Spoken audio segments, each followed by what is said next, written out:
If you think about it this way, back in the day, power plants used to be built near major cities because that's who needed the power.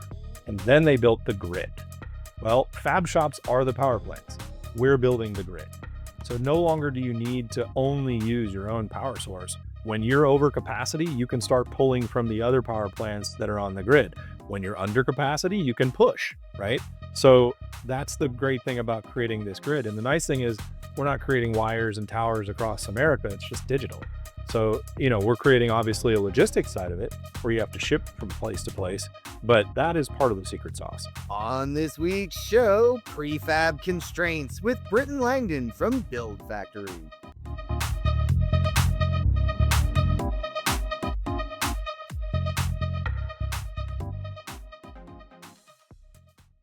All right, we're back. I got two people I'm a little bit comfortable with having on the show. As always, riding co-pilot with me is Nathan Wood. Nathan, how you doing, man? Oh man, I went in the closet, got my throwback CDX shirt. I'm excited to dive into this mess of constraints. This mess of what it is. I love the CDX everywhere because I feel like the common data exchange is all about getting rid of those constraints. This little theory of constraints joke is going really far in the pre-call. Oh, look at that. There we go.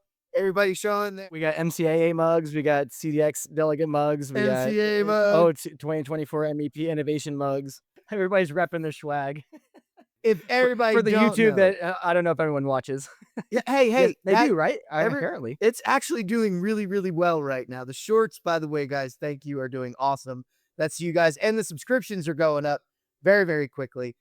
We can have a whole nother show about that one, but y'all listening are going to recognize that voice. If you're watching on YouTube, you're going to know him. But Britton, say hi to everybody, man. Hey, everybody. Thanks for having me, guys. This is awesome. As we were informed by Britton, what were your episodes then? If people want to go learn a little bit more about you. I was on 240, and then I think you said this one is 633. So I had a little gap in there. Yeah. Now, we'll get back to that. We'll get into it in a second here. But before we do, thanks for subscribing. And if you didn't know where to subscribe, go to youtube.com/at the ConTech Crew. And subscribe, follow those shorts. The shorts are doing awesome. They're a lot of fun. Got some cool episodes coming out for you guys soon. So stay tuned. And also, as always, follow me, follow the hosts, and follow the guests on LinkedIn. That's where the action happens. That's where we're posting about everything. And feel free to share it with your friends. All right, crew, it's back. The next evolution of Bluebeam's legendary user conference, XCOM, is here. It's called Unbound, and it's coming to DC this fall, September 30th to October 2nd. You know the vibe. Expert insights from industry leaders, cutting-edge construction tech, Bluebeam training and certification, and unparalleled networking with your global peers. Unbound takes that legacy to the next level with new AI-powered workflows, global AEC connections. But don't worry, they kept the free Bluebeam certifications. Keynotes from my hero, Duncan Wardle, former head of innovation and creativity at Disney, and Apple's legendary co-founder, Steve Wozniak. Use our exclusive code, UNBOUNDTHECREW, for a discount, and join us as Bluebeam evolves and leads the digital construction movement. Register now at unbound.bluebeam.com, and we'll see you there. Use code UNBOUNDTHECREW. All right, we're back. So we started with that whole 40, 240. So was it repping each one along the way? Let's get into your history and figure out which episodes were which, Braden. Let everybody know who doesn't know your history, sort of about you. I think 40 would have been Fab Pro. Or maybe more accurately named Fab Pro 1, because this was back in your day of not knowing how to buy a domain that wasn't already taken. Anyway, so Fab Pro 1 back in the day, and then I think it was probably M-Suite as 240. And then I took a little gap there where I went and explored the architectural space and enjoyed learning about developers and architects and how they design conceptual buildings and things like Rhino and Revit and Snaptrude, who I was working for. And then I had the thing keeping me up at night where I felt like I had unfinished business and wanted to get back into construction, where I I know my friends and colleagues, and I've felt these pains for many, many years now, and felt like it's time to get back and do what I love most. That's awesome. You were on episode 387 as well, representing that company, Snaptrude, while you Was were I here. really? Oh, I was. You That's right. really I was in my were. basement. I forgot Yes. about that. I was in my basement. Yes. Th- Yes. That's 387. 387 Concept to BIM with Britton, Chief Strategy Officer at Snaptrude. So we've kind of gone through your history. And I'll go back to a conversation we had at Procore Groundbreak 2 years ago about your journey. And if you guys listen in, like, don't understand the construction technology, AEC technology people, you're missing out, because some of the greatest conversations and people I know in this business are had in that, hallway. And we had this deep conversation about what you were not only learning at Snaptrude and going out and doing. You like went on a journey to figure out a whole bunch of the problems. That was a great conversation, and we got interrupted a few times, but the exploration, I've always been a big fan of, really digging deep into a problem. And, I mentioned actually just in my most recent sort of 6 month in founders newsletter I sent out about, the five whys. And the five whys are great, but for root cause analysis. But, at the end of the day, one thing I learned that our industry doesn't do well, and Snaptrude does amazingly well, and it kind of hit that light bulb for me with was sort of why I wanted to go back and do this again, was that most of the products in this industry have little to no focus on UX or user experience. And UX isn't about whether the button should be blue or gray. UX is about whether the button should exist at all. And it's expensive and it's difficult and it's time consuming. But if you do it right, you can build stuff that's magical. And construction technology just hasn't done that. Largely hasn't done that. But if you look at business to consumer apps, like stuff you use at home every day, Netflix as an example, has anyone ever been trained to use Netflix? No. Why does every app in our industry require training and onboarding? It shouldn't, right? So, really taking a step back and looking at the problems I want to solve, and now with a heavier focus on what's the right way to solve them that's really intuitive and that people actually want to use. Yeah, that journey has been great. I love digging into these problems, but at the end of the day, it's not good enough to solve the problem. You have to also do it in a way that's meaningful to the end user, and in today's world, it's even more difficult, defensible. And that's with Yeah. AI, anybody can build anything. So hard to do. Anything they can build anything, but they can't necessarily build it right, because exactly what you said. To make something that user friendly takes a lot of effort and understanding on how people work and use software.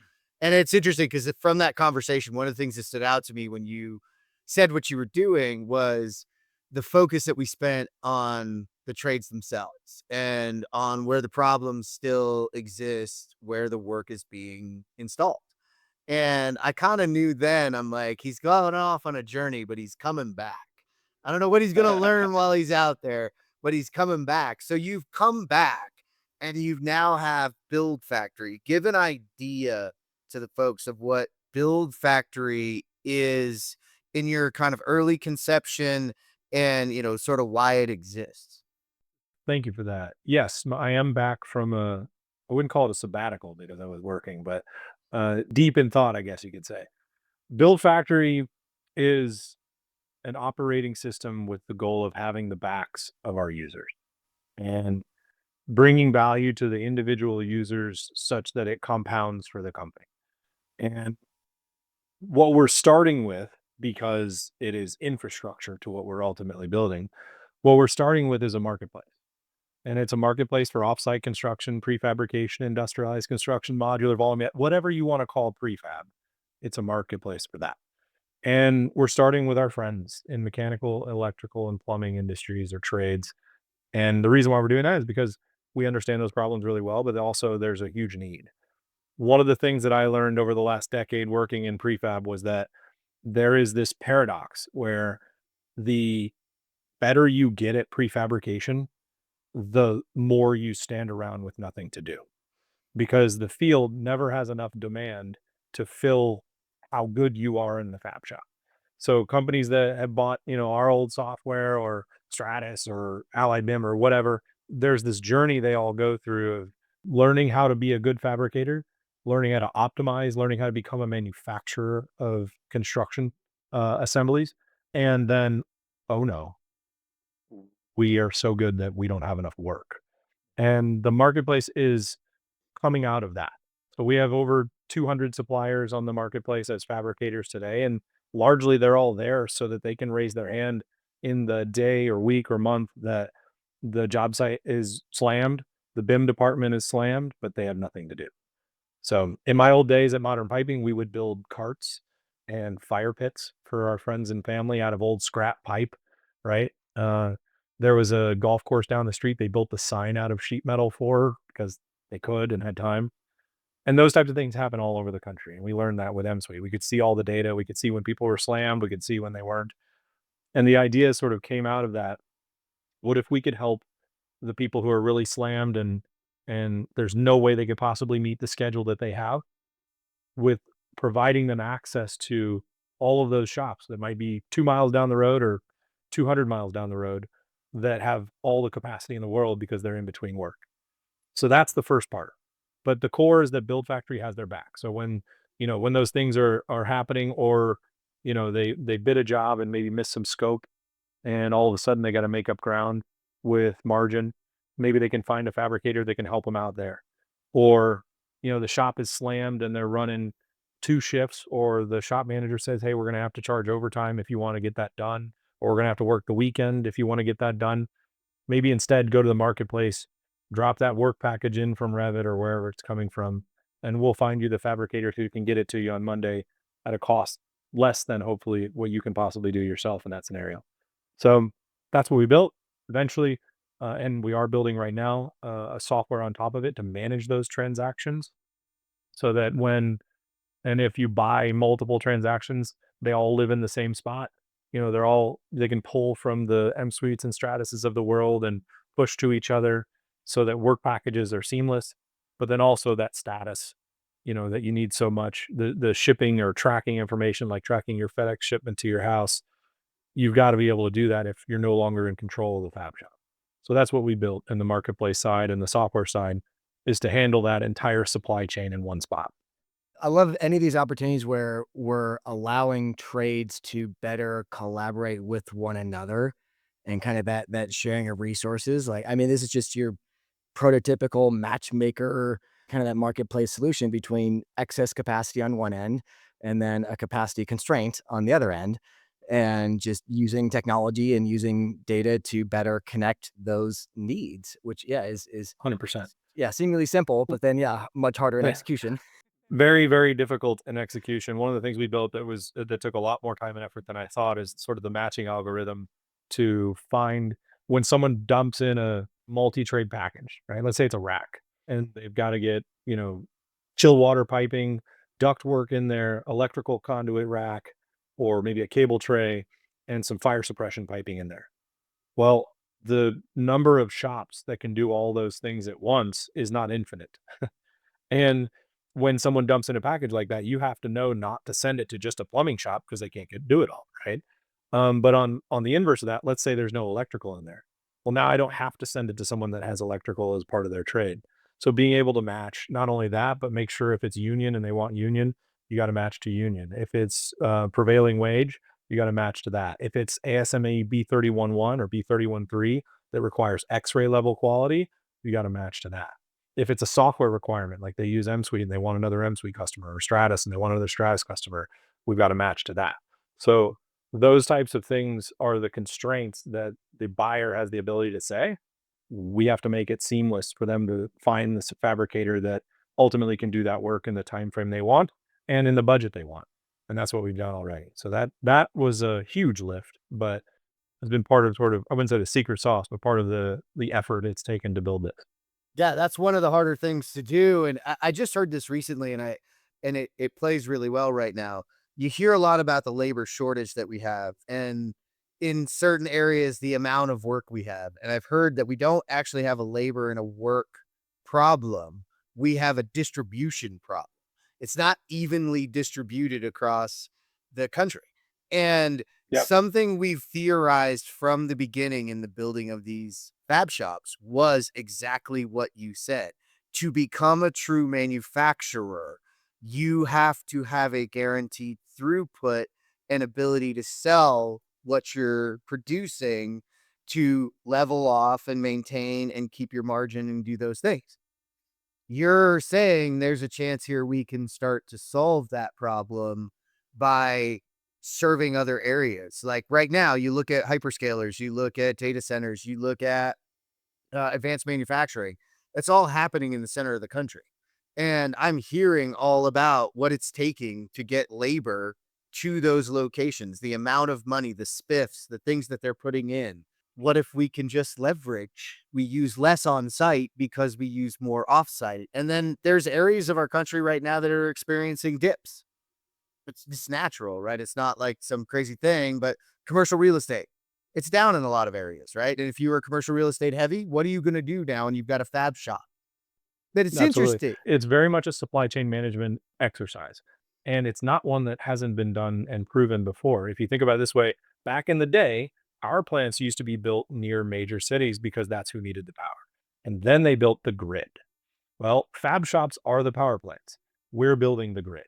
So no longer do you need to only use your own power source. When you're over capacity, you can start pulling from the other power plants that are on the grid. When you're under capacity, you can push, right? So that's the great thing about creating this grid. And the nice thing is we're not creating wires and towers across America. It's just digital. So, we're creating obviously a logistics side of it where you have to ship from place to place. But that piece of it is that is part of the secret sauce. So that part where we're optimizing for the distance away from the fab shop to the job site based on who we select and match with, that's tricky. But it's one thing that we've worked really hard on and I think we've gotten right. I was going to ask you that because that's a real logistics. Like logistics becomes a huge component of that. And I don't know how far, since you've been around this long, Nathan, you may even remember this when we all the way back on the roadshow days with JB Knowledge, I was up there about the millennials, like the new workforce. And it was literally talking about, okay, you're building a fabrication shop, which is like building a manufacturing facility. Why are you asking a foreman to do that? You should go get somebody from manufacturing with a manufacturing background and teach them what we need to do. And I said, in that process, by the way, you're going to want to go get somebody with a logistics background to come in because the new problem is you're fabricating things and you're logistically having to get them to site in more and more crowded areas with different types of things, with different types of trucking and trains and other ways to get things places. Go get those people. So, but you're saying you're going to solve a little bit of that as your secret sauce, huh? Yeah. So part of what we are taking care of in the workflow is that we're handling all of the logistics part. What types of trucks, how many trucks. At this point, we're not handling what or how they load it, I should say. But that's probably going to come in the future too. Good news is, again, this isn't an unsolved problem. This is stuff that people have figured out in the past. In fact, when I worked at Victaulic 17 years ago, yeah, 17 years ago, they had a truck loading software that would automate the way spools should be loaded on a truck based on weight and distribution and all that. It's not a problem that's not been solved. There are many other software now today that do that sort of thing, but yeah, it is definitely complex when you're building three-dimensional components that you have to ship 1,000 miles and get picked by a crane in the middle of New York City. That's a different thing.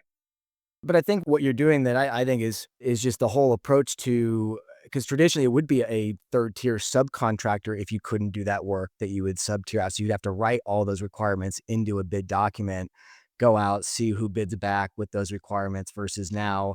I mean, it's literally is the taxi cab to Uber model of moving all those activities up front of saying, if there's now a pool of, I can filter by the requirements that I need for the specific need. But herein lies that shift in liability that now Uber's got to carry the insurance and all these sorts of things. So yeah, like how are you handling that side of things as far as like upfront negotiations? And because yeah, if it's not subcontracting, what is it? Yeah, so it's purely a service purchase, and we worked with a team of construction attorneys to put this together, where basically the buyer is contracting with BuildFactory, and we're taking the merchant of record stance, and then the supplier is guaranteeing to us or quality. And that's one of the reasons why we vet every single fab shop. The second part of it is the logistics side is actually covered by our logistics carrier. So if something falls off the truck, they're responsible for that part of it. So we're distributing the risk across multiple parties now, where before it was, basically on one sole individual or sole company.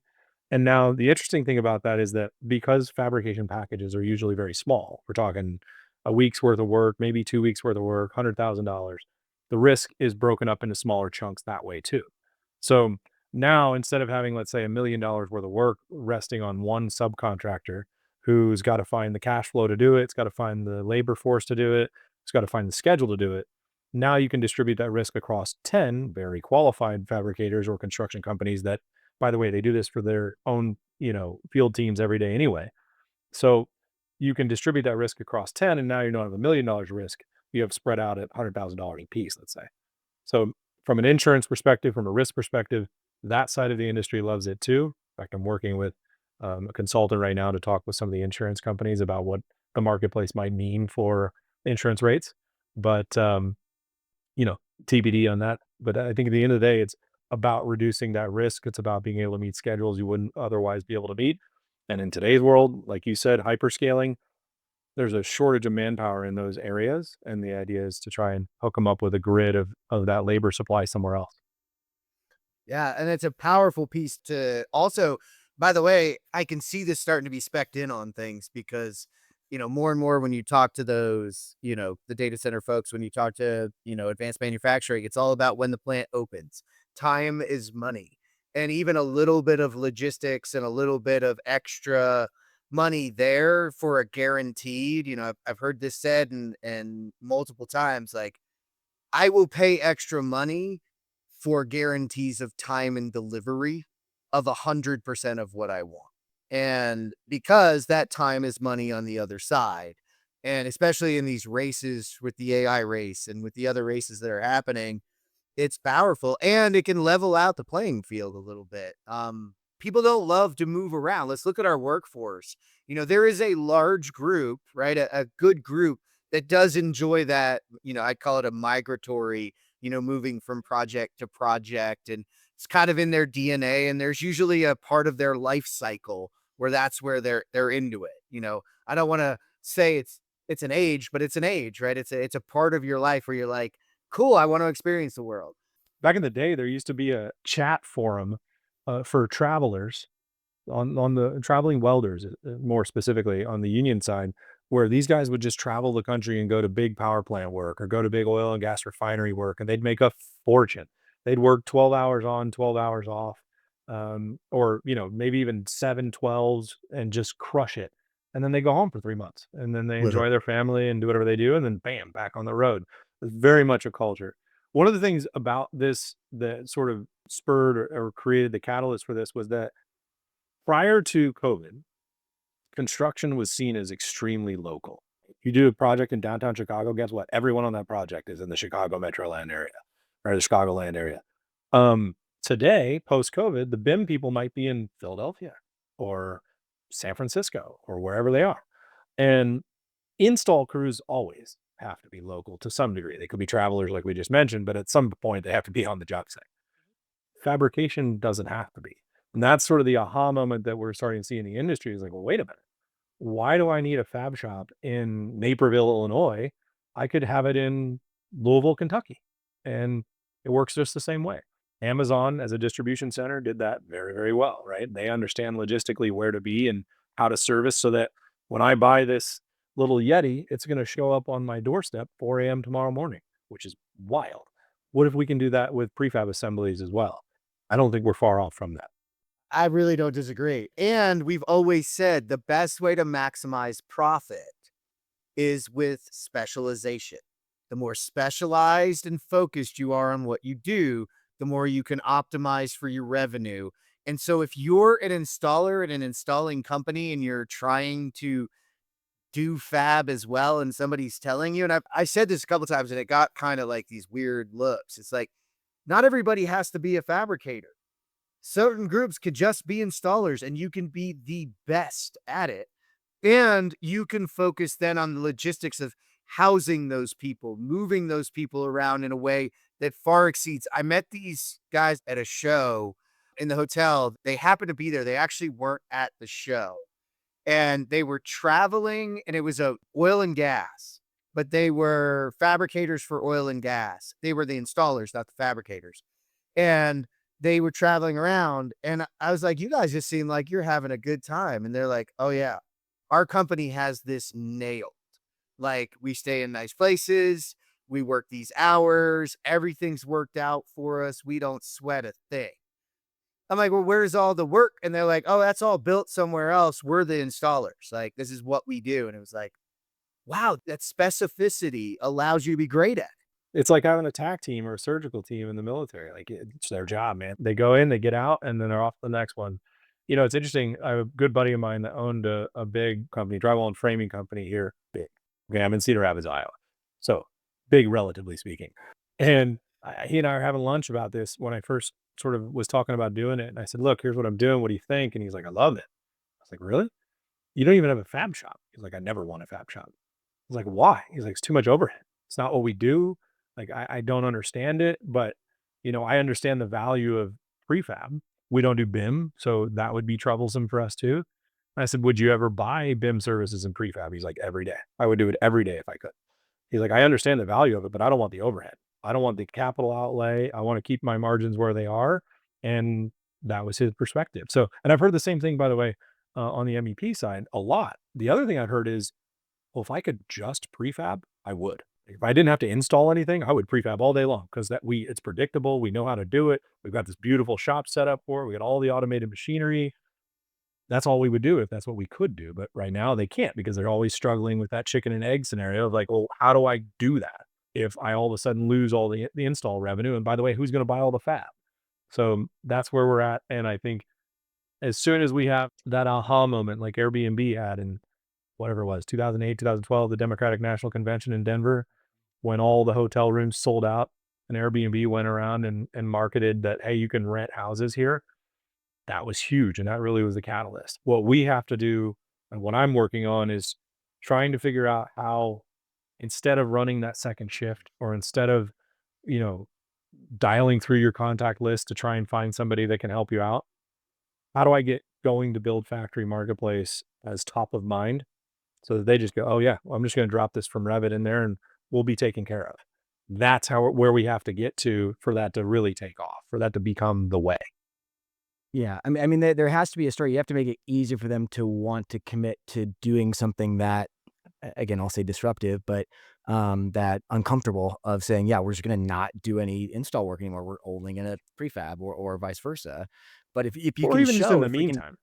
well, I know, but it'd be either way. Like, I think, because again, there's always someone that's going to commit. And my point, I think what would convince them, because those that need to see the data is, let's talk to our friends at Nika and SMACNA and MCA that have those resource orgs and say, all right, those that are trying that out, if they're out there, can we show that they are actually producing a higher profit margin than those that are trying to do both? And it's like that will Ironically, start to, yeah, raise eyebrows. ironically, I was at MEP Innovation this past year in January. MCA did a study on that, and it shows that people are buying from each other. Right now, it's just like me calling, you know, you, Jeff, or you, Nathan, and be like, "Dude, can you hook me up? We're in a pinch." And yes, it is profitable. They're doing it well. The logistics side is manual, but is, you know, being done.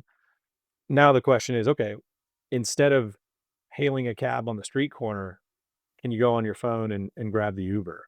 And I think it does take a change in thought, but first and foremost, it takes the fact that the marketplace is here and you can do it and it can be successful.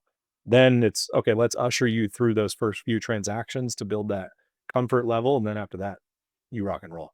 All right. Well, Nathan didn't do it, and I thought he would because he's my usual contrarian. But what are some of the resistance that you're experiencing to the process? Because, it seems really straightforward-ish to me, but there's got to be pushback. So where are you getting pushback?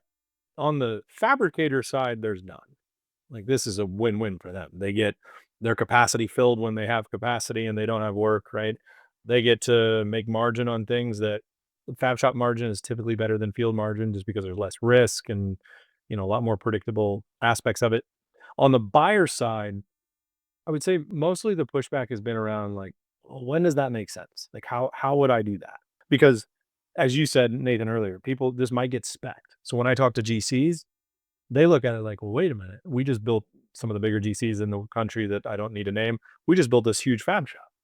And they're struggling with it because their fab shop is in one location, and they're trying to figure out, "Well, wait a minute, do we buy or build more fab shops geographically dispersed?" No. You control the fabrication by using the same contractors you would normally sub to, but now you have a grid. So I think the biggest pushback is just trying to figure out scenarios in which they would use it. On the industry side, I think there are some people that think that might commoditize prefab, and depending on your perspective, that might be a virtue or a detractor. I think providing access to the greater industry to something that's extremely difficult to optimize, very capital intensive, and the existing MEP fabrication network is supporting is a good thing. I don't think democratizing prefab is a bad thing. I think leveling up to what you said earlier, specialization, finding your niche. What are you really, really good at? Because even working at Modern, for example, Modern is heavy industrial. Most of the work they do is food and beverage or power plant work or whatever. If they were to go build a 30-story high rise in Iowa City right now and try to prefab all that copper, it would probably be better done by the Chicago contractor who does it every day or the Boston contractor who does it every day. Right? That sort of specialization is really important. So that's what I would. Yeah, and we've heard this from Josh Clone many a time about this look at commoditization as a bad thing because it does challenge a bit of the mindset. But if the product itself is commoditized, then you actually have to become the expert, the consultant. You have to move yourself and your business into a different realm, like that specialized installer, like that person that understands the specking and what's going to work better for this building. It causes a shift and everybody hates change, right? Changing your business model is very, very difficult. We've seen this in lots of areas. I know we've all experienced it. So I wanted you to get that out there because it's not without its hurdles. But to me, it makes a ton of sense. Again, just given right now the disparity of work we have in the geographical locations and the demand for work that we have while we're seeing people, no offense, sitting on their hands in certain areas because the work has slowed down. I think the biggest obstacle for me is status quo. It's a win-win. If you can buy things that are either less expensive or I can get them in better just in time, that's awesome for me as a buyer, needing to fill projects with good quality work. As a supplier, if I'm filling gaps in my capacity, that's awesome too. And I get to show people how good I am at prefab, right? Like it's a win-win when you really boil it down. It's just, again, status quo of like, oh, let's just make the shop work a second shift, or let's just, call our buddy down the street and see if they can help us. That is a similar problem no matter where you go. I mean, every software I've worked for, when you're up against Excel and the way we do it now, half the time just pack up your bag and go and let them be that way. If they're out there going, we know there's a better way, we hate what we're doing, you're like, great, let me just show you what we got. And it's there. And it is that status quo. And I do, though, think right now we are at a pivotal moment. We're reaching that precipice of the amount of work that we have, the reduction in labor that we have, and dispersion of it, and just the needs that we have in at least the North American market for growth. Something's got to give. I must be a glutton for punishment because I always challenge the status quo. Whenever I was at Victaulic, it was, we could just weld that and be a lot cheaper. I went to, you know, M-Suite and I had to teach people that prefab was a thing before I could sell them a software because M-Suite was the first prefabrication management software out there. Like it was, well, why can't I just do that with my spreadsheet? Well, I mean, you can, but there might be a better way. And now it's like, okay, we're gonna change the way people prefab and buy prefab or don't buy prefab. It's another tough one, but This is why I love this topic so much, is like the problem that you're solving is also your biggest threat to the solution, in that this yeah, whole volatility of the prefab demand that you're solving for it, but yet there's still this challenge with the ability to sell more prefab, because as we get better at it and have more capacity, we're still going to run into this, oh, well, we can't convince them to do prefab when they should, or we're not there early enough, all these other discussions, right? So you're going to expose yourself to that soon enough. But as you said, like, take it one step at a time, right? And it sounds like you're on the right path. Yep, it's a slow burn for a lot of people, but in the short term, from a go-to-market perspective, we're looking at what I call the serial builders out there that are in those geographies and situations where they're just slammed. The Googles, the Metas, the Kaiser Permanentes, the HCAs, the universities who happen to be in the same market as a data center. That's difficult because data centers take precedent right now. They're willing to pay a little bit more money for a project than what universities probably could or should. So finding those areas that make the most sense and then being that sort of pressure release valve as a marketplace to help them accommodate for those challenges. That's what we're doing to start. And then, like I said, at some point the goal is for it to become the way. It's not going to happen overnight. I'm aware of that, but hopefully it happens sooner rather than later.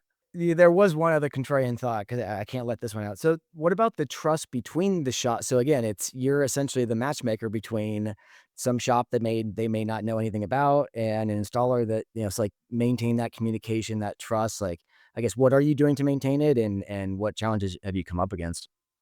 No, it's a great point. Well, obviously, number one, we're vetting every shop. So I already said that. Number two, the moment the transaction happens, those shops are connected to each other. So we, in our side of our project management software, there's a live chat. Just like if you rent a house on Airbnb and you can ask the homeowner where the towels are, those two are directly connected and we're in the middle of that conversation. So if there's questions or disputes or, hey, look, you wanted this stainless steel, but the drawings all say copper. What do we need to do? There's an RFI opportunity in there. There's a change order opportunity in there. And I think we're helping manage through that entire scenario. So we're very, very white glove in the transactions for now. But the idea is that you're buying into the BuildFactory. You're buying in that we have done our job in vetting those shops. We're not going to hook you up with people that don't know what they're doing. If we do, you're not going to use it again. That's our risk. Yeah. Right. Yeah. So we've got to do a good job of that. Just like that's how Airbnb dispelled that too, because everyone's like, "Oh, what if they trash your house?" It's like, well, there are a couple of cases where they did, and they paid everything out and made sure they went above and beyond and fixed it. And it's such a rare case, and they had all the stats on how rare it was for it to happen, and it got rid Exactly. of those arguments, right? So yeah, you just got to let it Yep. play out, I think. And the vice Well, was and the versa with failure. that too. The vice was versa. If you showed up and it looked like this beautiful thing and it was photoshopped and it was a POS, they did the same thing and made it up for you. That's why the service exists. That's what Build Factory is becoming. So part of that is also that after the transaction happens, there's a review process. So they can go in and give them the 2-star, the 5-star, whatever. That affects our algorithm. So if the company is not getting good reviews, they go down in the algorithm. And eventually, if they don't meet certain standards, they will get kicked out of the marketplace. So we're keeping the quality exceptional. And the opposite is also true, by the way. If there's a buyer who comes in and is repeatedly scored low by the fabricators, they're just difficult to deal with, they're unreasonable in their expectations, they too are also not allowed to buy from the marketplace at some point. So there's that review process that happens on both sides. Ah, I like that because it's they get to point in Yeah. both Be directions, nice. just like Uber. Well, Be just like Yeah, Uber, I want to be, it's a matchmaker service. I Yeah. want to be a 5, and I want my driver to be a 5. We're probably all 4 9s, but I'm cool with that. Like, right? We want to stay up I'm in there. a chat. I'm in a group on LinkedIn where one of the prerequisites that you had to be at least a 4.9 on your Uber rating. That's funny. I can attest to that. I'm 4.9 and 5.0 on Lyft and Uber. There you go. So am I. But anyway, Listen, Britton, nobody, definitely not a stranger to the show. We gotta have to check back in with you and see how things are going. But let people know who are interested in learning more and finding out more, where to go find out more, man. yeah, buildfactory.io is the website. Obviously, hit us up on LinkedIn and Build Factory or on Britton Langdon. You can find me on there. My email is britton@buildfactory.io. I answer every single email that gets sent to me. So, which is fun and part of what I'm building next, but I'll leave that for a future conversation. That'll be a fun one that we take offline and have a little bit of a discussion around. But listen, it's been awesome to hear what you're up to. Thanks for coming back onto the show, and I look forward to seeing you out on the road. Nathan, Yeah, thanks for thanks for sitting having me. down with me, buddy. Oh man, thank you. Always fun. Welcome back, Britton. Thank you guys. Appreciate it. And thank you for tuning in today to geek out for our interview with Britton Langdon. To read all our news stories, learn more about our guests, and to listen to this show, visit thecontechcrew.com. This is the ConTech Crew signing out. Until next time, enjoy the ride and geek out.